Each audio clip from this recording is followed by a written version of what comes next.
The world of opportunities എന്ന സീരീസിന്റെ 58ാമത്തെ എപ്പിസോഡിലേക്ക് ജോബി സാർ സ്നേഹപൂർവ്വം സ്വാഗതം. നമസ്കാരം സാർ. ഐസറിന്റെ റാങ്ക് ലിസ്റ്റ് വഴിയുള്ള അലോട്ട്മെന്റ് പ്രോസസ് നടന്നുകൊണ്ടിരിക്കുകയാണ്. വിദ്യാർത്ഥികൾക്കെല്ലാം കൃത്യമായ കൺഫ്യൂഷൻസ് ഉണ്ട്. ഏത് റാങ്ക് ഉള്ളവർക്ക് ഏത് ഐസറിൽ ഏത് കോഴ്സുകൾ കിട്ടാനാണ് സാധ്യത? സാർ, ഏതായിരിക്കും ഈ വർഷത്തെ ഒരു എക്സ്പെക്ടഡ് കട്ട് ഓഫിന്റെ സാധ്യത? നമ്മൾ ഐസറുകൾ എടുക്കുമ്പോൾ നമുക്കറിയാം, ഐസർ ആപ്റ്റിറ്റ്യൂഡ് ടെസ്റ്റ് വഴി ഇപ്പോൾ ഐസർ മാത്രമല്ല മറ്റ് രണ്ട് ഇൻസ്റ്റിറ്റ്യൂട്ടുകളും കൂടെ, രണ്ട് ഇൻസ്റ്റിറ്റ്യൂട്ട് എന്ന് പറയുമ്പോൾ അത് ഇന്ത്യയിലെ തന്നെ ഏറ്റവും പ്രധാനപ്പെട്ട രണ്ട് ഇൻസ്റ്റിറ്റ്യൂട്ടുകളാണ്. ഒന്ന് IISc ബാംഗ്ലൂർ, മറ്റൊന്ന് IIT മദ്രാസ്. ഈ രണ്ട് ഇൻസ്റ്റിറ്റ്യൂട്ടിലെ ഓരോ പ്രോഗ്രാമിലേക്ക് IISc ബാംഗ്ലൂരിനെ സംബന്ധിച്ച് നമ്മൾ BS പ്രോഗ്രാമാണ്. നമുക്ക് മറ്റ് ചില ചാനൽ അഡ്മിഷൻസും അതിനകത്തുണ്ട്. JEE അഡ്വാൻസ്ഡ് ഉണ്ട്, JEE മെയിൻ ഉണ്ട്, അതുപോലെ നീറ്റ് ഉണ്ട്. അപ്പം അതിൻ്റെ കൂടെ ഒരു മോഡ് IIT വഴിയാണെന്നുള്ള മാത്രം. അതേസമയം IIT മദ്രാസിൽ കഴിഞ്ഞ വർഷം മുതൽ ആരംഭിച്ചിരിക്കുന്ന മെഡിക്കൽ സയൻസ് ആൻഡ് എഞ്ചിനീയറിംഗ് എന്ന പുതിയ ഏറ്റവും ഫ്യൂച്ചറിസ്റ്റിക് ആയിട്ടുള്ള ഇന്നോവേറ്റീവ് ആയിട്ടുള്ള എന്നൊക്കെ നമുക്ക് പറയാൻ പറ്റും. അങ്ങനെയുള്ള ആ ഒരു പ്രോഗ്രാമിലേക്കും എല്ലാ സീറ്റിലേക്കും ഉള്ള അഡ്മിഷൻ ഈ ഐസർ ആപ്റ്റിറ്റ്യൂഡ് ടെസ്റ്റ് വഴിയാണ്.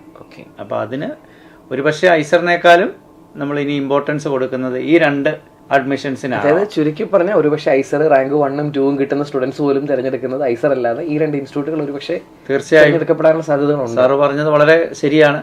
കഴിഞ്ഞ വർഷം ഐസർ ഓൾ ഇന്ത്യ തലത്തിലെ 1ാം റാങ്ക് കിട്ടിയ കുട്ടി അത് മലയാളിയാണ്.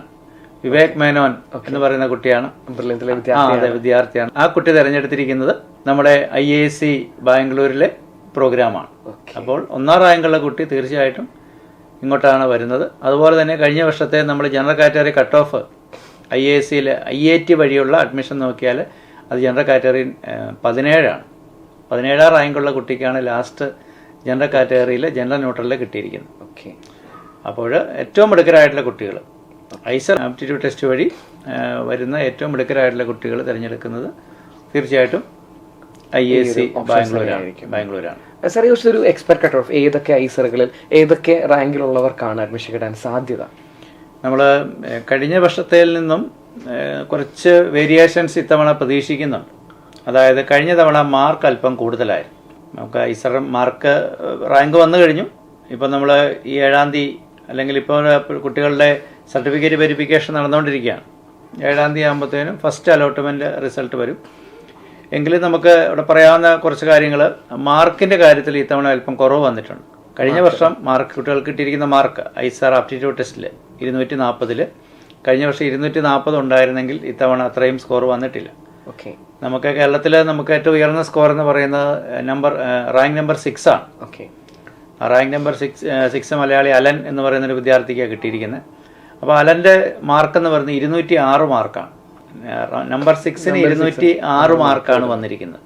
അപ്പോൾ അതനുസരിച്ച് നമുക്ക് നമ്മുടെ കട്ട് ഓഫിനകത്ത് കുറേ അധികം വേരിയേഷൻസ് നമുക്ക് പ്രതീക്ഷിക്കാം. സാർ, ശരിക്കും ഞാനൊരു സംശയം ചോദിക്കട്ടെ. അതായത് റാങ്ക് ഓൾറെഡി പബ്ലിഷ് ചെയ്താൽ പിന്നെ നമ്മൾ ഈ മാർക്കിന് പ്രാധാന്യം കൊടുക്കേണ്ട കാര്യമുണ്ടോ? മാർക്കിന് പ്രാധാന്യം കൊടുക്കേണ്ട കാര്യമില്ല. പക്ഷെ നമുക്കറിയാമല്ലോ, നമ്മൾ ഈ രണ്ട് ഇൻസ്റ്റിറ്റ്യൂഷൻസ് നമ്മുടെ IIScയിലും നമ്മുടെ IIT മദ്രാസിലും വളരെ കുറച്ച് അഡ്മിഷൻസ് ആണ് നടക്കുന്നത്. അപ്പോൾ കുട്ടികൾ പൊതുവെ ചോദിക്കാറുണ്ട് ഇത്ര മാർക്ക് സ്കോർ ചെയ്താൽ പറ്റും. അപ്പോൾ മാർക്ക് അല്പം കുറഞ്ഞ കുട്ടികൾ, ഇപ്പോൾ ഒരു 200 റേഞ്ചിലൊക്കെ കിട്ടിയ കുട്ടികൾ ഒരുപക്ഷെ ഞങ്ങൾക്ക് ഈ പറയുന്ന IIScയിൽ അഡ്മിഷൻ കിട്ടില്ല എന്നൊരു ധാരണയൊക്കെ ഒരു പക്ഷേ ഉണ്ടാവാം. പക്ഷെ അങ്ങനെയല്ല, ഇത്തവണ മാർക്കിൽ അല്പം കുറവ് വന്നിട്ടുണ്ട്. റാങ്ക് വന്നു. അതുകൊണ്ട് സാറ് പറഞ്ഞത് ഐസറുകളെ സംബന്ധിച്ച് നമുക്ക് ലാസ്റ്റ് റാങ്ക് ഒക്കെ പറയുമ്പോൾ കഴിഞ്ഞ വർഷത്തെ അത് തന്നെ നമുക്ക് ഫോളോ ചെയ്യാൻ പറ്റും. അപ്പം നമ്മൾ IISc ബാംഗ്ലൂർ നമ്മൾ പറയുമ്പോൾ ഇത്തവണ അല്പം വ്യത്യാസം നമുക്ക് പറയാനായിട്ട് പറ്റും. ഇപ്പോൾ 206 നമ്പർ 6 ആണ്. അവിടെ നമുക്ക് വരാവുന്ന 1 to 15, കഴിഞ്ഞ വർഷം 1 to 17 ആണ്. അതൊരു 1 to 15, 17, 18, ഏതായാലും 20 അപ്പുറത്തേക്ക് പോകാൻ യാതൊരു സാധ്യതയില്ല. കാരണം ഏറ്റവും ഡിമാൻഡിങ് ആയിട്ടുള്ളത് തന്നെയാണ്. ഒരു 1 to 15 മുതൽ ആവാം. അങ്ങനെ വന്നു കഴിഞ്ഞാൽ ഒരു 197 അല്ലെങ്കിൽ 196 മുതൽ ഉള്ള കുട്ടികൾക്ക് 200 താഴെ, ജസ്റ്റ് 200നോട് ചേർന്നുള്ള കുട്ടികൾക്ക് മുതൽ നമുക്ക് IISc ബാംഗ്ലൂരിൽ അഡ്മിഷൻ കിട്ടാനുള്ള സാധ്യതയുണ്ട്, ജനറൽ കാറ്റഗറി പറഞ്ഞാൽ. ഇനി അത് നമുക്ക് നമ്മുടെ IIT മദ്രാസിൻ്റെ പ്രോഗ്രാം ആണെങ്കിൽ അത് റാങ്ക് അല്പം കൂടി താഴേക്ക് വരാം, ഒരു 30-35 വരെ. ആദ്യത്തെ ഒരു 15-20 കുട്ടികൾ വരെ, ഒരു 15-18 കുട്ടികൾ വരെ IISc ബാംഗ്ലൂരിലേക്ക് പോകുമ്പോൾ അതിൽ നിന്ന് 1-2 പേര് ചിലപ്പോൾ മദ്രാസിലേക്ക് വരാം, പുതിയ കോഴ്സും ഒക്കെ ആയതുകൊണ്ട് വരാം. ഒരു 30-35 വരെ ഉള്ള റാങ്കുള്ള കുട്ടികൾ. അപ്പോൾ അവരുടെ മാർക്ക് ഏകദേശം ഒരു 185, 195, 190 റേഞ്ചിലൊക്കെ വരും. വിലയിരുത്താൻ സാധിക്കും. ജനറൽ കാറ്റഗറിയാണ്. IACയിലെ നമുക്ക് ബാക്കി കാറ്റഗറീസും വേണമെങ്കിൽ നമുക്ക് പറയാവുന്നേ ഉള്ളൂ. ബാക്കി കാറ്റഗറി സംബന്ധിച്ച് നമുക്ക് EWS ഒക്കെ ആണെങ്കിൽ ഒരു 180 അബോവ് ഒരു മാർക്ക് ഉണ്ടെങ്കിൽ IAC ബാംഗ്ലൂരിലേക്ക് വരാം. അത് OBC NCL ആണെങ്കിൽ ഒരു 175 എബോവ് ആണെങ്കിൽ വരാം. ഇനി അത് SC ആണെങ്കിൽ ഒരു 150 എബോവ് വന്നു കഴിഞ്ഞാൽ വരാം. ST ആണെങ്കിൽ ഒരു 120 എബോവ് ആണെങ്കിൽ ഒരു റേഞ്ച് കിട്ടാനുള്ള സാധ്യതയുണ്ട്. പിന്നെ IIT മദ്രാസിലേക്ക് വരുമ്പോൾ ഞാൻ പറഞ്ഞൊരു 35, 1 to 35 വരെയൊക്കെയാണ് വരാൻ ജനറൽ കാറ്റഗറിക്ക് സാധ്യത. അതൊരു 185, 195 റേഞ്ച് വരും. പിന്നെയുള്ളത് EWS ആണെങ്കിൽ ഒരു 165, 170 അല്ലെ 72 ആ ഒരു റേഞ്ചിലൊക്കെ വരും. OBC NCL ആണെങ്കിൽ 155 മുതൽ ഒരു 65, 64 ആ ഒരു റേഞ്ച് വരാം. പിന്നെ SC ആണെങ്കിൽ 135 to 45, ST ആണെങ്കിൽ ഒരു 100-ന് മുകളിൽ മാർക്ക് ഉണ്ടാകും. നമുക്ക് ഒരു മാർക്ക് വെച്ചുള്ള ഒരു അനാലിസിസ് ഇതിന് രണ്ടും മതിയാവും. കാരണം വളരെ കാരണം ഇവിടെയാണ് മാർക്കുകൾ തമ്മിൽ അകലം വരുന്നത്. റാങ്കിലേക്ക് വരുമ്പോൾ നമുക്കറിയാം സെയിം മാർക്കുള്ള കുട്ടികളുണ്ടാവും, ഒരുപാട് കുട്ടികളുണ്ടാവും. ഇവിടെ സെയിം മാർക്കുള്ള കുട്ടികൾ വളരെ കുറവാണ്. അപ്പം അതുകൊണ്ട് നമുക്ക് മാർക്ക് വെച്ച് പറയാമെന്ന് മാത്രം. പിന്നെ റാങ്ക് നമ്മൾ പറഞ്ഞല്ലോ, ജനറൽ കാറ്റഗറി 30-35 കൊണ്ട് ഈ 2 ഇൻസ്റ്റിറ്റ്യൂഷനും ഫില്ല് ചെയ്യുന്ന ഒരു അവസ്ഥയാണ്. അപ്പം നമുക്ക് ബാക്കി ഐസറുകൾ വേണമെങ്കിൽ നമുക്ക് കഴിഞ്ഞ വർഷത്തെ വെച്ച് ഏകദേശം പറയാം. നമ്മൾ ഐസറുകൾ പറയുമ്പോൾ അതിനകത്ത് ഏറ്റവും ഫേമസ് ആയിട്ടുണ്ടെങ്കിൽ ഏറ്റവും നല്ലതെന്ന് പറയുന്ന ഐസർ പൂനെ ഐസറാണ്. പല കാര്യങ്ങളുണ്ട്. നമ്മൾ ഐസറുകളിൽ ഏറ്റവും നല്ല ക്യാമ്പസ് നമ്മൾ തിരുവനന്തപുരം തന്നെയാണ്. നല്ല ഒരു ക്യാമ്പസ്, എല്ലാവർക്കും ഇഷ്ടപ്പെടുന്ന ഒരു ക്യാമ്പസ് തിരുവനന്തപുരം. ആദ്യ ഒരു കാലയളവിൽ സ്ഥിരമായ ഒരു ക്യാമ്പസ് ഇല്ല എന്ന പഴി കേട്ടെങ്കിലും ഇപ്പം കമ്പാരിറ്റീവ്ലി അതിന് ഏറ്റവും വലിയ ഐസർ തിരുവനന്തപുരം തന്നെയാണ്. തിരുവനന്തപുരം എങ്കിലും പൂനെയാണ് നമ്മൾ നമ്പർ 1 ആയിട്ട് പറയുന്നത്. പൂനെയിലെ ക്യാമ്പസ് നല്ലതാണ് കേട്ടോ. ഇത് സിറ്റിക്കുള്ളിലാണ്. അതിൻ്റെ ഒരു മെച്ചമുണ്ട്. സിറ്റിക്കുള്ളിൽ തന്നെയാണ്, പുറത്തൊന്നുമല്ല. അതുകൊണ്ട് ആ സാർ പറഞ്ഞ പോലെ മെട്രോ സിറ്റിയുടെ ബെനിഫിറ്റ്സ് എല്ലാം അവർ എടുക്കുന്നുണ്ട്. അതുകൊണ്ട് ബെസ്റ്റ് ക്യാമ്പസ് പൂനെയാണ്. കുട്ടികൾ സാറിന് പൂനെ കിട്ടിയില്ലെങ്കിൽ മാത്രമേ മറ്റ് ഐസറുകൾ അന്വേഷിച്ച് പോകുന്നുള്ളൂ എന്ന രീതിയിലേക്ക് വന്നിട്ടുണ്ട്. അപ്പോൾ പൂനെയിൽ നമുക്ക് കഴിഞ്ഞ വർഷത്തെ നമ്മുടെ ലാസ്റ്റ് റാങ്ക് ജനറൽ കാറ്റഗറി നോക്കിയാൽ അത് 717-നാണ്.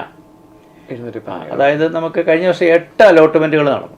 അതിനകത്ത് പൂനെ 1-2 അലോട്ട്മെൻറ്റ് കൊണ്ടൊക്കെ പൂനെയിലെ സീറ്റുകൾ ഫില്ല് ചെയ്തിട്ടുണ്ട്. അലോട്ട്മെൻറ്റിൽ പങ്കെടുക്കാൻ പോലും സീറ്റില്ലായിരുന്നു.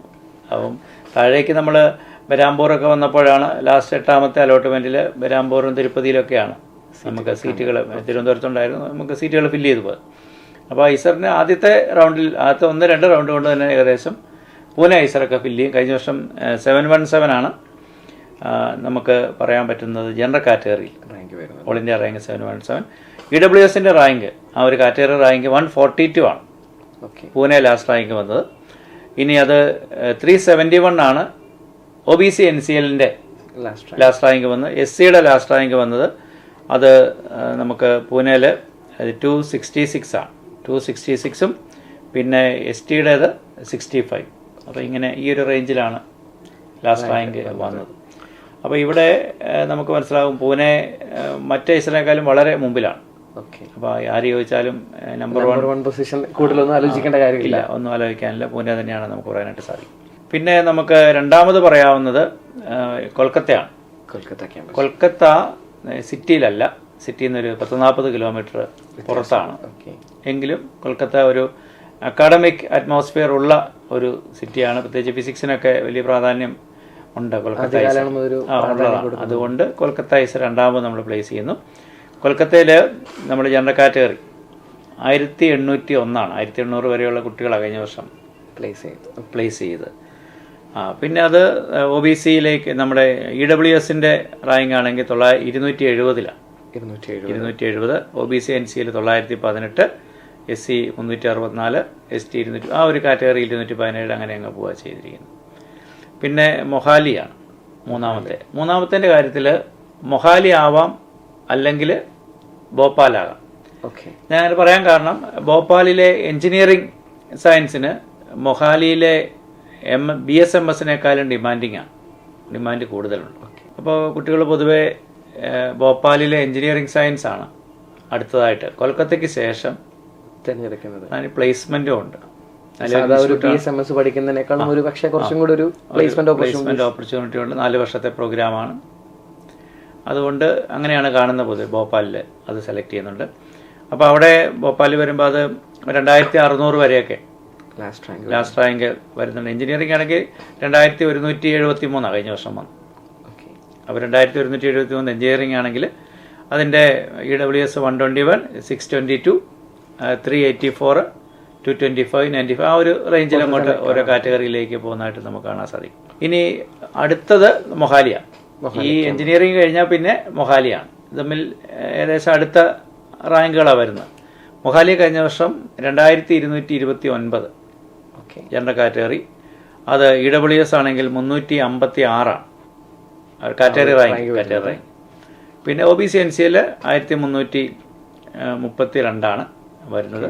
പിന്നെ SC 256, ST 81 ആ ഒരു കാറ്റഗറിയിലേക്ക് ആ റേഞ്ചിലാണ് വരുന്നത്. പിന്നെ വീണ്ടും ഭോപ്പാൽ. അപ്പോൾ കുട്ടികൾ ഈ ഭോപ്പാലും മൊഹാലിയും തമ്മിൽ തിരഞ്ഞെടുക്കുമ്പോൾ ശ്രദ്ധിക്കേണ്ടത് നമുക്ക് മൊഹാലി സിറ്റിയിലാണ് കേട്ടോ. ആ ഒരു ബെനിഫിറ്റും കൂടെ ഉണ്ട്. അപ്പം നമുക്ക് ഏതാണോ നമുക്ക് അവിടെ ചെല്ലാനും മൊഹാലിയിലെ മാത്തമാറ്റിക്സ് നല്ലതെന്നൊക്കെ പറയുന്നുണ്ട്. അതൊക്കെ ഓരോ അധ്യാപകരുടെ അതുകൊണ്ടങ്ങ് പറയുന്നതാണ്. അതുകൊണ്ട് പറയുന്നതാണ്. അപ്പോൾ ഇതേത് വേണം എന്ന് മറ്റു പല കാര്യങ്ങളോട് ആലോചിച്ചുകൊണ്ട് തിരഞ്ഞെടുക്കാവുന്നേ ഉള്ളൂ. അപ്പോൾ ഭോപ്പാലിലേക്ക് വരുമ്പോൾ നേരത്തെ പറഞ്ഞ 2609, പിന്നെ 346 EWS വരുന്നുണ്ട്. 1305 NCLൻ്റെ അവിടെ കാറ്റഗറി റാങ്ക് വരുന്നത്. പിന്നെ 600, 200 ആ ഒരു റേഞ്ചിലേക്ക് താഴ്ന്നു വരുന്നതായിട്ട് നമുക്ക് കാണാൻ സാധിക്കും. അപ്പം ഈ മൊഹാലി അല്ലെ ഭോപ്പാലിന് ശേഷം നമ്മുടെ തിരുവനന്തപുരം വരുന്നുണ്ട്. തിരുവനന്തപുരത്തിനും ശേഷമാണ് ഈ ഭോപ്പാലിലെ എക്കണോമിക്സ് സാധാരണ ഫില്ല് ചെയ്യുന്നത്. ഭോപ്പാലിൽ എഞ്ചിനീയറിംഗ് സയൻസും ഉണ്ട് 4 ഇയർ, അതുപോലെ തന്നെ 4 ഇയർ BS ഇക്കണോമിക്സും ഉണ്ട്. സാർ, ഈ ഒരു സബ്ജക്റ്റിനിടയ്ക്ക് എക്കണോമിക്സിനിടയ്ക്ക് ഫിസിക്സും കെമിസ്ട്രി ഒക്കെ പഠിക്കേണ്ടി വരുന്നുണ്ടോ, അതോ അതൊരു സബ്ജക്ട് എക്കണോമിക്സ് മാത്രമായി നിൽക്കുന്ന? അല്ലല്ല. എക്കണോമിക്സിൽ നമ്മൾ ഐസറിൽ നമ്മൾ പൊതുവെ ജനറൽ സയൻസുകൾ, ബേസിക് സയൻസ് എല്ലാം പഠിക്കുന്നുണ്ടല്ലോ. അതുപോലെ തന്നെ എക്കണോമിക്സ് ആണ് എടുക്കുന്നെങ്കിലും നമുക്ക് ബേസിക് സയൻസ് പഠിക്കാനുണ്ട്. അതായത് ഫിസിക്സ്, കെമിസ്ട്രി, എല്ലാം, മാത്സും ബയോളജി എല്ലാം പഠിക്കാനുണ്ട്. പിന്നെ മാത്തമാറ്റിക്സും ഉണ്ട്. സ്റ്റാറ്റിസ്റ്റിക്സ് ഒരു പക്ഷേ മാത്സ് പഠിച്ചവർക്ക് മാത്രമേ ഈ എഞ്ചിനീയറിംഗ് സയൻസിനും എക്കണോമിക്സിനും അഡ്മിഷനും ഉള്ളൂ. അങ്ങനെ ഒരു കാറ്റഗറി, ഒരു പ്രത്യേകതയും കൊണ്ടുണ്ട്. എക്കണോമിക്സിന് പൊതുവെ ഡിമാൻഡ് കൂടി വരുന്ന ഒരു കാലഘട്ടമാണ്. അതിപ്പോൾ ജോസയുടെ അഡ്മിഷനിലാണെങ്കിലും കുട്ടികൾ സർക്യൂട്ട് ബ്രാഞ്ചിന് ശേഷം എക്കണോമിക്സ് ആണ് ഇപ്പോൾ പ്ലേസ് ചെയ്യുന്നത്. ആ ഒരു രീതിയിലേക്ക് ആ രീതിയിൽ. അതുപോലെ ബിറ്റ്സിലാണെങ്കിലും എല്ലാം അങ്ങനെയാണ് കാണുന്നത്. സർക്യൂട്ട് ബ്രാഞ്ച് കഴിഞ്ഞാൽ പിന്നെ മെക്കാനിക്കലിലെ അല്ലെങ്കിൽ എഞ്ചിനീയറിംഗ് ഫിസിക്സിലേക്ക് പോകുന്നതിന് അതിന് മുമ്പ് ഇക്കണോമിക്സ് പ്ലേസ് ചെയ്യുന്ന ഒരു രീതിയിലേക്ക് കാര്യങ്ങളെത്തി. കാരണം പ്ലേസ്മെന്റ് കൂടുതലും വരുന്നത് ഫിനാൻസ് മേഖലയിലേക്കാണ്. ഫിൻടെക് കമ്പനികളിലും അതുപോലെ തന്നെ കൺസൾട്ടൻസികളിലും ഒക്കെയാണ് IITകളിൽ നിന്നുള്ള പ്ലേസ്മെന്റ് കൂടുതൽ വരും. ഒരുപക്ഷെ MBA ചെയ്യുന്ന സമയത്ത് ഒരുപക്ഷെ എക്കണോമിക്സ് ഒക്കെ എടുക്കുകയാണെങ്കിൽ കുറച്ചുകൂടെ ബെനിഫിഷ്യൽ തീർച്ചയായിട്ടും. ഒരു സയൻസോ ബിടെക്കോ എടുക്കുന്നതിനേക്കാളും ഒരു നല്ലതായിരിക്കും. കൂടുതൽ തന്നെയല്ല, നമുക്ക് നമ്മൾ പഠിക്കുന്ന സ്ഥാപനത്തിലെ MBA പ്രോഗ്രാം IITകളിലെല്ലാം തന്നെ MBA പ്രോഗ്രാം ഉണ്ട്. ബോംബെ ആണെങ്കിലും ഖരഗ്പൂർ ആണെങ്കിലും റൂർക്കി ആണെങ്കിലും എല്ലായിടത്തും MBA പ്രോഗ്രാം ആരംഭിച്ചിട്ടുണ്ട്. അപ്പോൾ MBA പ്രോഗ്രാം കൂടെ ഉള്ള, അപ്പോൾ മാനേജ്മെന്റ് സ്റ്റഡീസും കൂടെ ഉള്ള ഒരു IITയോ അല്ലെങ്കിൽ അങ്ങനെയുള്ള ഒരു പ്രീമിയർ ഇൻസ്റ്റിറ്റ്യൂട്ട് ആണെങ്കിൽ കൂടുതൽ ബെനിഫിഷ്യലാണെന്ന് നമുക്ക് പറയാനായിട്ട് പറ്റും ഈ എക്കണോമിക്സ് എടുക്കുന്നത്. അപ്പോൾ അതുകൊണ്ട് അങ്ങനെ ഉണ്ട്. അപ്പോൾ എക്കണോമിക്സ് നല്ലൊരു ഓപ്ഷൻ തന്നെയാണ്, എമർജിംഗ് ആയി വരുന്നത്. അതെ. അപ്പോൾ അത് ഐസറാണെങ്കിലും നമുക്ക് എടുക്കാവുന്നേ ഉള്ളൂ. തിരുവനന്തപുരത്ത് കഴിഞ്ഞ വർഷം നമുക്ക് ലാസ്റ്റ് വന്നത് 2965. തിരുവനന്തപുരമൊക്കെ നമുക്കൊരു 6-7 അലോട്ട്മെന്റ് ഒക്കെ ആകുമ്പോഴാണ്, ചിലപ്പോൾ 8 ആകുമ്പോഴാണ് ഫില്ല് ചെയ്ത് പോകുന്നത്. ജനറൽക്കാർ 2965 വന്നു. അത് EWS 456, OBC NCL അവരുടെ കാറ്റഗറി 1241 അങ്ങനെയാണ് പോയത്. പിന്നെ ഭോപ്പാൽ എക്കണോമിക്സ് അതിന് താഴെ, അത് 3000 മുകളിലാണ്. 3086 അത് ജനറൽ കാറ്റഗറി തീർന്ന്. ഇനി EWS 253, OBC NCL അതല്പം കൂടുതലാണ്, 1085 കണ്ടത്. വ്യത്യാസമുണ്ട് കുറച്ചുകൂടി. പിന്നെ നമ്മൾ തിരുപ്പതിയിലേക്ക് വന്നാൽ അടുത്ത തിരുപ്പതിയാണ്. ആദ്യത്തെ 5 ഐസറുകളാണ് ആദ്യം ആരംഭിച്ചത്. അപ്പോൾ അതിന് കൂടുതൽ പ്രാധാന്യം വന്നിട്ടുണ്ട്. പിന്നെ അവസാനമാണ് തിരുപ്പതിയും പെരാമ്പൂറും വരുന്നത്. അപ്പോൾ അതിൽ അല്പം കൂടി നല്ല റാങ്കും ഫെസിലിറ്റീസ് കൂടുതലുള്ളതും തിരുപ്പതിയിലാണ്. അതുകൊണ്ട് തിരുപ്പതി അവിടെ സീറ്റും കൂടുതലുണ്ട് പെരാമ്പൂറിനേക്കാൾ. അപ്പോൾ തിരുപ്പതിയാണ് അടുത്ത വരുന്നത്. തിരുപ്പതി കഴിഞ്ഞ വർഷം ലാസ്റ്റ് വന്ന 3290 general category. EWS 527, OBC NCL 1444. അപ്പോൾ തിരുപ്പതിയൊക്കെ 8ാമത്തെ റൗണ്ട് വരെ ഉണ്ടായിരുന്നു. ലാസ്റ്റാണ് പെരാമ്പൂർ വരുന്നത്. പെരാമ്പൂർ 3402 വന്നത്. പിന്നെ 521 നമുക്ക് കാറ്റഗറി EWSും OBC NC 1584 ഒക്കെ നമുക്ക് പറയാം. അപ്പോൾ ഇത് നമ്മൾ പറയുമ്പോൾ കുട്ടികൾക്ക് ഒരു പക്ഷേ ഒരു സംശയമുണ്ട്, ഇത്തവണ എങ്ങനെയായിരിക്കും, നമ്മളിപ്പോൾ ഇത് കഴിഞ്ഞ തവണത്തെ വെച്ച് നമ്മൾ പറഞ്ഞിരിക്കുന്നത്. അപ്പോൾ ഇവിടെ നമുക്ക് ശ്രദ്ധിക്കാവുന്നൊരു കാര്യം, നമ്മൾ നീറ്റിനെ സംബന്ധിച്ച് ഇതുവരെ ഒരു ക്ലാരിറ്റി ആയിട്ടില്ല. കൗൺസിലിംഗ് ആണ് എന്ന് തുടങ്ങുമെന്ന് നമ്മൾ ജൂലൈ 8 തീരുമാനം ഏതായാലും ഉണ്ടാവുകയില്ല. കാരണം അത് കുറച്ച് ദിവസം കൂടി നീണ്ടുപോകാനാണ് സാധ്യത. ഒരുപാട് കേസുകൾ ഇതുമായി ബന്ധപ്പെട്ടൊക്കെ ഉണ്ടാകുന്നതുകൊണ്ട്. അപ്പോൾ നമുക്കറിയാം ഫിസിക്സും കെമിസ്ട്രിയും മാത്സും ബയോളജിയും പഠിച്ച കുട്ടികളായിരിക്കും ഈ IIT എക്സാമിനേഷനിൽ ഏറ്റവും മുമ്പിൽ വന്നിരിക്കുന്നത്. അതേസമയം എഞ്ചിനീയറിംഗിന് ഒരുപക്ഷെ physics chemistry maths computer science പഠിച്ച കുട്ടികളാവാം. അപ്പോൾ അവർ ഒരു പക്ഷേ ഐസർ വലിയൊരു പ്രാധാന്യത്തോടെ കാണുന്നില്ല. കാരണം മാത്തമാറ്റിക്സും ഉണ്ട്, ബയോളജി ഉള്ളതുകൊണ്ട്, രണ്ടിൻ്റെയും എഴുതാനുള്ളതുകൊണ്ട് അവരൊരു പക്ഷേ സീരിയസ് ആയിട്ട് എടുത്തിട്ടുണ്ടാവില്ല. പക്ഷേ നമ്മുടെ നീറ്റിനോട് താല്പര്യമുള്ള അല്ലെങ്കിൽ മെഡിക്കൽ പ്രൊഫഷൻ താല്പര്യമുള്ള കുട്ടികൾ, അതുപോലെ തന്നെ റിസർച്ചും കൂടെ ഇഷ്ടപ്പെടുന്ന കുട്ടികൾ, കൂടുതൽ കുട്ടികൾ ഐസറിലേക്ക് അപ്ലൈ ചെയ്യാൻ സാധ്യതയുണ്ട്, അപ്ലൈ ചെയ്തിട്ടുമുണ്ട്. ഓക്കെ, അതായത് ചിലർ ഒരുപക്ഷെ കരുതുന്നത് ഐസറിൽ അഡ്മിഷൻ എടുക്കുന്നു, സീറ്റ് ഓക്കെ ആക്കി വെക്കുന്നു, ഫീസ് അടയ്ക്കുന്നു, ജോയിൻ ചെയ്യുന്നു, പിന്നെ ബാക്കി അലോട്ട്മെന്റും കൗൺസിലിംഗ് ഒക്കെ വരുമ്പോൾ വിഡ്രോ ചെയ്യപ്പെടാമെന്ന് കരുതുന്ന വിദ്യാർത്ഥികൾ കാണാം ഒരു പക്ഷേ ഉണ്ടാവും. അപ്പോൾ നമ്മൾ കുട്ടികൾ ശ്രദ്ധിക്കേണ്ടത്, അപ്പോൾ അവർ ആദ്യം നോക്കുമ്പോൾ ഒരു പക്ഷേ കഴിഞ്ഞ വർഷത്തേലും ഉയർന്ന റാങ്കിൽ മാത്രമായിരിക്കും ഓരോ ഐസറിലെയും സീറ്റുകൾ ഫില്ല് ചെയ്ത് പോകുന്നു. പക്ഷെ നമുക്ക് സമയമുണ്ട്. കഴിഞ്ഞ വർഷം 8 റൗണ്ട് അലോട്ട്മെന്റ് നടന്നു. അപ്പോൾ ചെയ്യേണ്ടത്, നമ്മൾ ഈ ഫസ്റ്റ് റൗണ്ട് അലോട്ട്മെന്റ് നമുക്ക് നടന്നു കഴിയുമ്പോൾ നമുക്ക് ഓപ്ഷൻസ് ഉണ്ട്. നമുക്ക് ഫ്ലോട്ട് ചെയ്യാം, ഫ്രീസ് ചെയ്യാം. ഇവിടെ ജോസാലെ പോലെ സ്ലൈഡ് ഓപ്ഷൻ ഇല്ല. കാരണം ഇവിടെ ബ്രാഞ്ചുകളില്ല, ഇൻസ്റ്റിറ്റ്യൂഷൻസ് ആണല്ലോ. ഒരു ബ്രാഞ്ചല്ലേ വരും. ഇപ്പം BSMS മാത്രമാണല്ലോ വരുന്നത്. പല ബ്രാഞ്ച് ഉണ്ടെങ്കിലാണ് സ്ലൈഡ് ഓപ്ഷൻ അവിടെ റിലവൻസ്. ഒരു ശരിക്കും പറഞ്ഞാൽ ഒരു തിരുവനന്തപുരം ഐസറിലേക്ക് ചെല്ലുന്ന ഒരു വിദ്യാർത്ഥി ഫിസിക്സ് ആണോ കെമിസ്ട്രി ആണോ മാത്സ് ആണോ എന്ന് തീരുമാനിച്ചിട്ടാണോ ചെല്ലുന്നത്? അവിടെ ചെന്നിട്ടാണോ? നമുക്ക് ചെന്ന് 2 വർഷത്തിന് ശേഷം നമ്മുടെ പെർഫോമൻസ് നമ്മുടെ CGPA ബേസിലാണ് ഇപ്പൊ നമുക്ക് ചൂസ് ചെയ്യാൻ ഐസർ എന്നുള്ള ഇൻസ്റ്റിറ്റ്യൂഷൻ മാത്രമേ ഉള്ളൂ. അതേ ഉള്ളൂ. ഫിസിക്സ് ആണോ കെമിസ്ട്രി ആണോ ബയോളജി ആണോ എന്നുള്ളത് അത് പിന്നീട് നമുക്ക് 2 വർഷം കഴിയുമ്പോൾ ഒരു പക്ഷേ ആ ഒരു റാങ്ക് ലിസ്റ്റ് അടിസ്ഥാനത്തിലായിരിക്കും. അതെ, ബേസിക് സയൻസ് ആണ് ആദ്യം പഠിക്കുന്നത് 2 വർഷം. അപ്പോൾ അതുകൊണ്ട് ഐസർ ഏതാന്ന് മാത്രമേ ഉള്ളൂ. അതുകൊണ്ടാണ് ഈ പറയുന്ന സ്ലൈഡ് ഓപ്ഷൻ ഇല്ലാത്തത്. ഓക്കെ, അപ്പോൾ നമുക്ക് ഫ്രീസ് ഉണ്ട്, ഫ്ലോട്ട് ഉണ്ട്. ഫസ്റ്റ് ഓപ്ഷൻ തന്നെ കിട്ടുകയാണെങ്കിൽ നമുക്കറിയാമല്ലോ അത് ഓട്ടോ ഫ്രീസ് ആണ്. വേറെ ഒരു ഓപ്ഷനാണ് നമുക്ക് കിട്ടുന്നതെങ്കിൽ തീർച്ചയായിട്ടും കുട്ടികൾക്ക് ഫ്ലോട്ട് ചെയ്യാനുണ്ട് ഉള്ള സാധ്യതയുണ്ട്. അപ്പോൾ ഇത് ഈ അലോട്ട്മെൻറ്റുകൾ ഇനി ചിലപ്പോൾ പലരും ആകെ വിചാരിച്ചിരുന്നെങ്കിൽ ഒരു പക്ഷേ ആദ്യത്തെ റൗണ്ടിൽ കിട്ടിയില്ല എന്നിരിക്കാം.